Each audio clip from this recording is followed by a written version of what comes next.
ইমোতে চলে আসার পর এইখানে দেখতে পাবেন যে প্রোফাইল, এই প্রোফাইলে একটা ক্লিক করে দেবেন। প্রোফাইলে ক্লিক করার পর এখানে সেটিং অপশন দেখতে পাচ্ছেন, এই সেটিং অপশনে আপনারা একটি ক্লিক করে দিবেন। ক্লিক করার পর এখান থেকে ফাংশন অপশন দেখতে পাচ্ছেন, এই ফাংশন অপশনে আপনারা একটি ক্লিক করে দিবেন। ক্লিক করার পর এইখানে নিচে দেখতে পারবেন কলার টিউন অপশন, এখানে যে কলার টিউন অপশনটা দেখতে পাচ্ছেন এটাতে একটি ক্লিক করে দিবেন।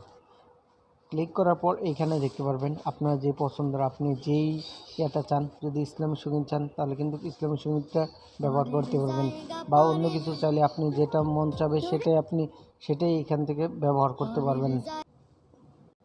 এইখানে রয়েছে টপার, 50টা টপার যেই গান ইসলামিক সঙ্গীত এখানে রয়েছে। তারপর আছে আপনার ট্রেন্ডিং, যে অপশনগুলো ট্রেন্ডিংয়ে রয়েছে সেগুলো কিন্তু এখানে আছে। এরপরে আপনার রয়েছে ইসলামিক